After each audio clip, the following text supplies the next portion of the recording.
තාත්තා මැරුණා. උගලගේ තාත්තා මැරුණා. ඔව්. කොයි කාලෙද? මම බඩේ ඉද්දි.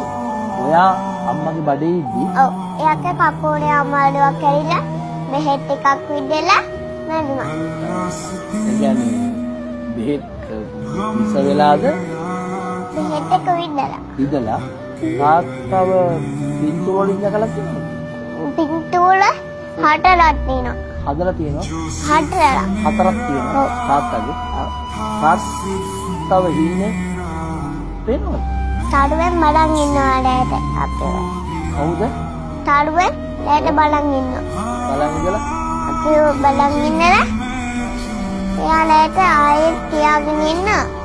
හැබැයි එයා අපි උදේ වෙනකොට එයා මේ ඉස්කෝලේ යද්දී වෙන්නට යන්නේ.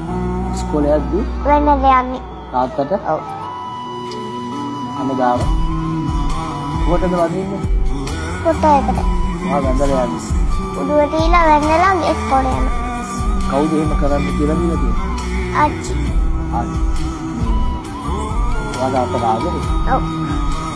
කවදාවත් දැකලා නැහැ. ඒවන අපරාධද? මේ මං අපච්චි කියන්නේ. මේ ඇත්තද කතාවලු එයාගේ අප්පච්චි යා මේ හම්බෙන්න ඉන්නකොට තමයි නැති උනේ. heart attack එකක් ඇවිල්ලා. එයා දන්නේ නැහැ. අපි යාට ඉතින් එයාට හැංගුවේ නැහැ පොඩි කාලේ ඉඳන් මෙයා කෝ කියලා අහනවනේ. ෆොටෝ වලින් එහෙම දැක්කාම. එතකොට අපි කිව්වා පොඩි කාලේ ඉඳන් මෙයාට කිව්වා මෙහෙම අප්පච්චි නැති වෙලා මෙහෙමයි කියලා. ඒ යා ඉතින් අපි කියලා දුන්නේව තමයි ඉතින් කියන්නේ. ෆොටෝ වලින් පෙන්නලා මහා තාම උනත් ඒ කියන්නේ ඉස්කෝලේ යනකොට වඳින්න ඕනි කියලා එයා මට වැඳලා එයා කියනවා අප්පච්චිට වඳින්න ඕනි කියලා. එයා වැඳලා අත් දෙක එකතු කරලා වැඳලා ඉඳිනවා ෆොටෝ එක. උඹලා තමයි යන්නේ ඉස්කෝලේ. ජීවිතේ සමාන දේවල් තියෙනවා මේ අපි බලාපොරොත්තු වෙන විදිහට දේවල් සිද්ධ වෙන්නේ නැති. ඒ වගේම මේ වගේ තාත්තා විතරක් නෙමෙයි අම්මා තාත්තා දෙන්නම නැති දරුවෝ කොච්චර මේ ලෝකේ ඉන්නවද? ඉතින් ඒ අඩුව දැනෙන්න දෙන්නේ නැද්ද ඔයා තාත්තා නැති අඩුව? මගේ අයියා ඉන්නේ අම්මා ළඟ.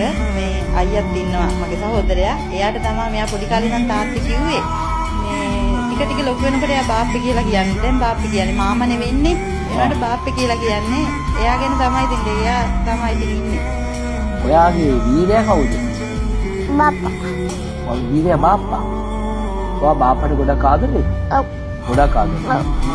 බාප්පා තමයි ඔයා බලාගන්නේ. අම්මත් බලාගන්න. අම්මා බලා ගන්නවා. ආච්චිත් ආච්චි බලාගන්න. බලා ගන්නවා. අයියාත් බලාගන්න. දැන් තාත්තා තාත්තා බලාගන්න. කොහේද බලන්නේ තාත්තා? තරුවෙන්. තාත්තා තරුවේ ඉඳන් ඔයා දිහා බලන්නේ. ඔව්. හන්නේ යා පැත්තේ ඉන්නේ. ඒකම තමයි ඉන්නේ. ඒ තරුවේ තමයි ඉන්නේ. ඔයා දන්නවා ඒක ඉන්නවා කියලා. ඔව්. කතා කරන්නේ නැද්ද ඔයා අප්පච්චිට? කතා කරමු. මොනවද කියන්නේ? අපච්චි කියනවා හොන්නට ඉගල් ගන්න කියලා. ඉගෙන ගන්න. ඔව්. ඔයා හරියට ළමයි.